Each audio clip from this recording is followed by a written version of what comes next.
This video is the first in a two-part series where I'll be building a small box to display 4 3D printed lithophanes.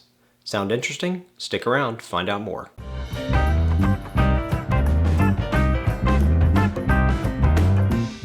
Before looking at the footage of the build of this project, I wanted to spend a minute talking about where we're headed and where the idea for this project came from.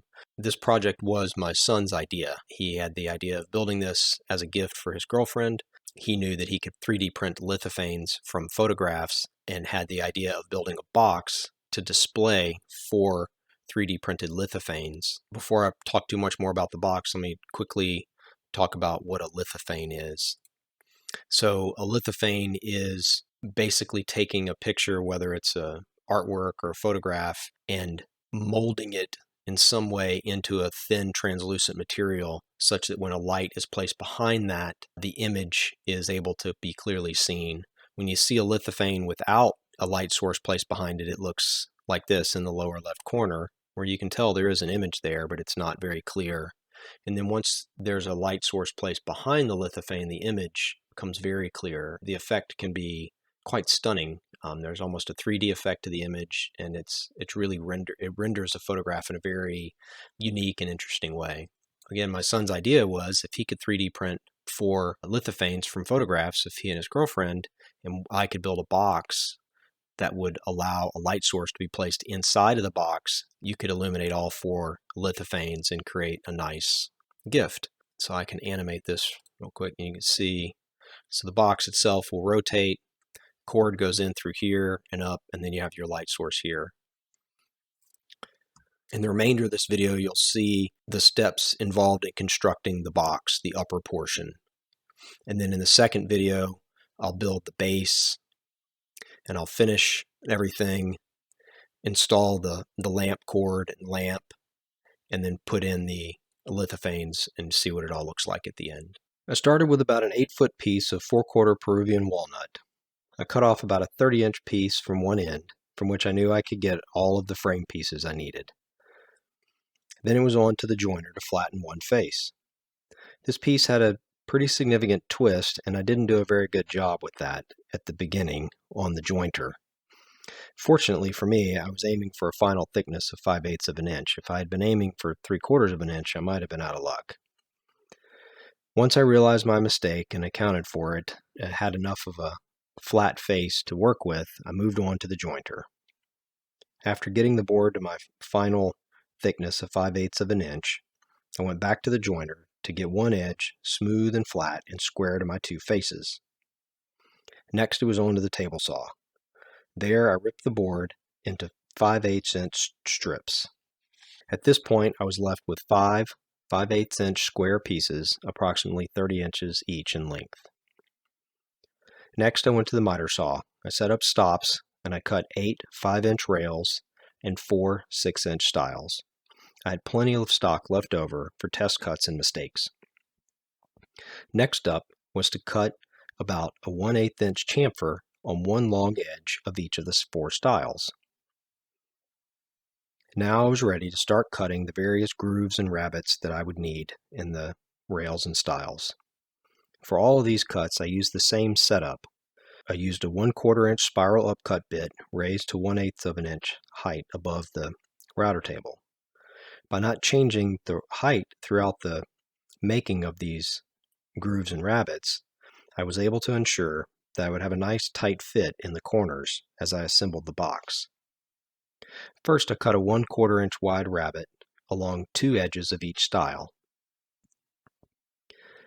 Even with the low bit height and small bit diameter, I routinely encountered issues with the bit pulling off large chunks as I was cutting along the grain, and you can see that here. Cutting in multiple smaller passes would generally prevent this, but I was usually too hasty and wanted to do in one pass what I should have been doing in 2 or 3. Before making any of these cuts and any final pieces, I would always first make a test cut on a test piece or a scrap. I was also very meticulous before making final cuts about clearly marking in pencil where exactly the cuts needed to be made. The next cut I needed to make was a 1/4 inch wide rabbet along one edge of each rail.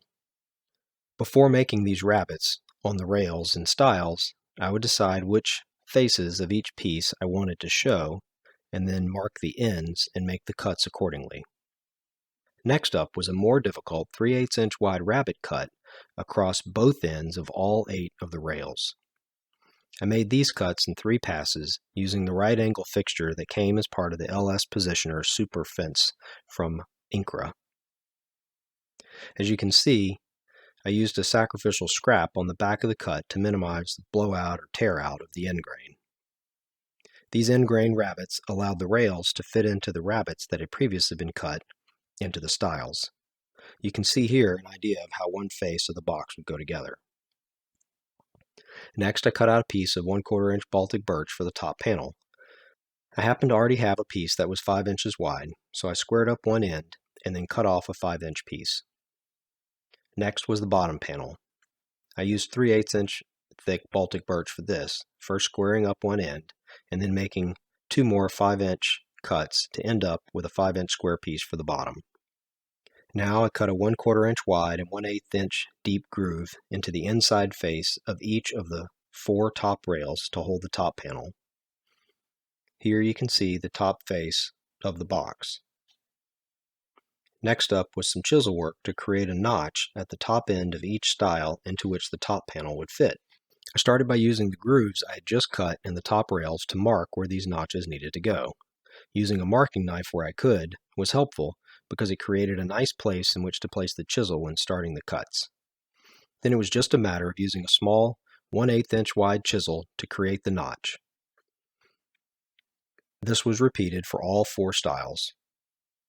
This is upside down here, but you can get an idea of how the top goes together. Next was to cut rabbets in the bottom rails for the bottom panel. I no longer needed the bit set to the same height as it had been, so I raised the 1/4 inch bit to be just a little bit proud of the thickness of the bottom panel. That way I would be assured that the panel would not end up being proud of the frame when it was installed. I set the router fence flush with the outer edge of the bit and zeroed my scale. That way I could use the scale to get the 1/8 inch width that I needed. I realized on my test cut that even though I was only making a 1/8 inch wide cut, I would need to make the cut in multiple passes. So I recorded the setting for the bit height and also moved the fence so that the first pass only took off a little of the corner. Then over the course of 2 more passes, I moved the fence and raised the bit until I had the full 1/8 inch by 3/8 inch rabbets cut for the bottom panel. Next it was back to the chisel to cut notches on the bottoms of the stiles for the corners of the bottom panel. The tricky part of this cut was marking the end grain. I wanted clear marking knife cuts in the end grain to get good clean notches, and with the small sizes it was a little difficult, but I just had to go slow and take my time. With the notches marked, I was ready to cut them out by hand with the chisel. Now it was time to glue the box frame together. I started by first gluing 2 faces of the box together, doing my best to keep them square and flat. Once they had a chance to dry for a little while, I used the remaining 4 rails and the top panel to finish assembling and gluing the frame together. I spent some time dry fitting the remaining parts together in different ways to get a good feel for the best way to do it once I was ready to apply the glue. Once I was happy that I had a plan, I started putting glue on the ends of the remaining rails and clamping everything together. I spent some time adjusting the clamps to get everything square. Then I left it to let the glue set up. After allowing time for the glue to set up, I removed the clamps and cleaned up the squeeze out.